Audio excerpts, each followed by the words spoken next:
साहित्य BA तृतीय वर्ष की कक्षा में आपका पुनः स्वागत है। निराला की कविता भिक्षुक का हम गतांक से आगे अध्ययन करेंगे। अवतरण इस प्रकार से है। भूख से सुख ओट जब जाते, दाता भाग्य विधाता से क्या पाते।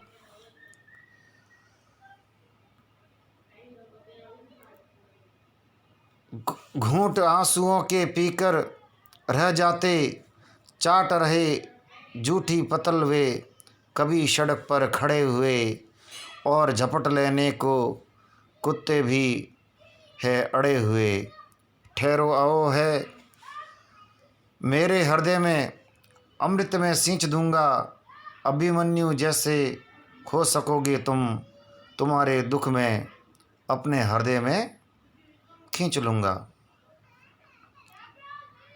कवि भिक्षु कविता में बड़े तन्मयता और सहानुभूति के साथ में हृदय में विद्यमान जो तरलता है, सहानुभूति के बजाय जो समानुभूति कहिए उसे, उसके माध्यम से कवि भिक्षुक का चित्रण कर रहा है। भिक्षुक की जो असहाय जो स्थिति है, उसकी जो दयनीय स्थिति है, उसका यहाँ पर वर्णन है। भूख से सुख ओठ जब जाते, इस प्रकार धनिकों के समक्ष, अमीरों के समक्ष याचना करते करते उन्हें भिक्षा के रूप में कुछ नहीं मिल पाता है या न के बराबर उन्हें मिलता है। और याचना करते करते भूख से उनके ओठ भी सूख जाते हैं। दाता भाग्य विधाता से क्या पाते। आगे प्रश्न चिन्ह है। अमीरों को, धनिकों को दाता यहाँ कहा गया है, लेकिन ये पंक्ति व्यंग्य के स्वरूप में है। जो भिक्षुक याचना करते करते धनिकों के समक्ष जो गिड़गिड़ाते हैं, याचना करते हैं और रोते गिड़गिड़ाते उनके भूख शांत नहीं हो पाती है और भूख से उनके जो ओठ है वो सूख जाते हैं, परंतु दाता से वे कुछ भी नहीं पाते हैं। भाग्य विधाता शब्द ईश्वर के लिए भी है और तथाकथित उन धनिकों के लिए है जो जिन्हें भिक्षुक अपना भाग्य विधाता मानता है। इस प्रकार भूख से बिलखते हुए उनके ओठ है वो सूख जाते हैं, परंतु जो धनिक है जिन्हें वो दाता और भाग्य विधाता कह रहा है, उस ना तो वे धनिकों से कुछ पाते हैं, जिस ईश्वर ने इन धनिकों को इतना धन दिया है, उस ना तो उन धनिकों से धन पाते हैं, धनिकों से धन तो दूर की बात, भिक्षा नहीं पा पाते हैं, और न ही भाग्य विधाता ईश्वर से वे कुछ पाते हैं। तो इस पंक्ति के माध्यम से दाता भाग्य विधाता से क्या पाते, ईश्वर और धनिक दोनों पर व्यंग्य किया गया है कि ना तो ईश्वर उनकी भूख को दूर कर रहा है और ना ही गिड़गिड़ाने पर तथाकथित जो दाता है धनिकों से वे भिक्षा नहीं पाते हैं। कहने का से कि जो सामर्थ्यवान है, जिनके पास में प्राप्त धन है, जो देने में सक्षम है, वे धनिक लोग भी उन भिक्षुकों की सहायता नहीं कर रहे हैं। जो भूख के लिए जो संघर्ष कर रहे हैं, उन भिखारियों की वे सहायता नहीं कर रहे हैं। जिनको दाता मानकर भिखारी उनके समक्ष गिड़गिड़ा रहा है। घूंट आंसुओं के पीकर रह जाते, इतनी याचना, इतने गिड़गिड़ाने और रोने और बिलखने के पश्चात भी जब वे उन धनिकों के से कुछ नहीं पा पाते हैं भिक्षा के रूप में, तो वे आंसुओं के घूंट पीकर रह जाते हैं।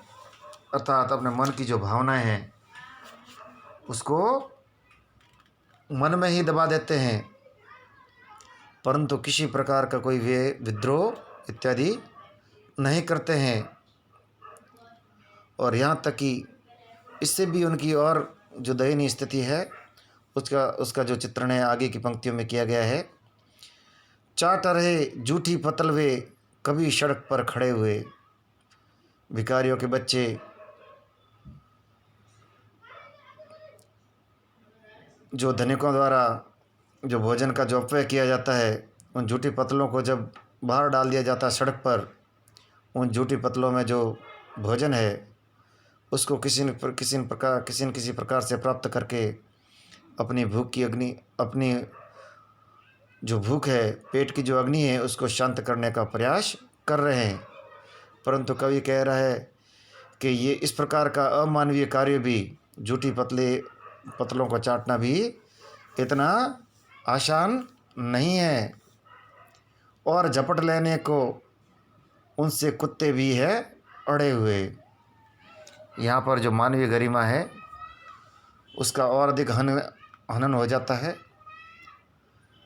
जब जूठी पतलों को चाटने वाले बच्चे आसानी से इस कार्य को भी नहीं कर पाते हैं, और यहाँ तक कि कुत्ते भी इस कार्य में उनकी बाधा डाल रहे हैं। अर्थात उनकी भिक्षुकों की जो स्थिति है वह उस कुत्तों से भी कहीं बदतर है, बुरी है। कभी इस स्थिति को देखकर उसका हृदय है वह भावनाओं से भर जाता है, करुणा से विगलित हो जाता है। इसलिए वह कहता है, ठहरो अहो है मेरे हृदय में, अमृत में सींच दूंगा। कवि कहता है कि हे भिक्षुक ठहरो, मैं अपने हृदय का सारा अमृत निकाल कर तुम्हारे सूखे होठों को सरस कर दूंगा, तुम्हारी भूख को शांत कर दूंगा। आगे कवि कह रहा है, अभिमन्यु जैसी हो सकोगे तुम। अभिमन्यु के माध्यम से उस संघर्षरत व्यक्ति, उस अखंड अदम्य जिजीविषा को, मानवीय जिजीविषा को के प्रतीक के रूप में अभिमन्यु को दिखाया गया है, जो संघर्ष करता है, संघर्ष करते करते मृत्यु को प्राप्त हो जाता है, परंतु डरता नहीं है, पीछे हटता नहीं है, संघर्षवान रहता है।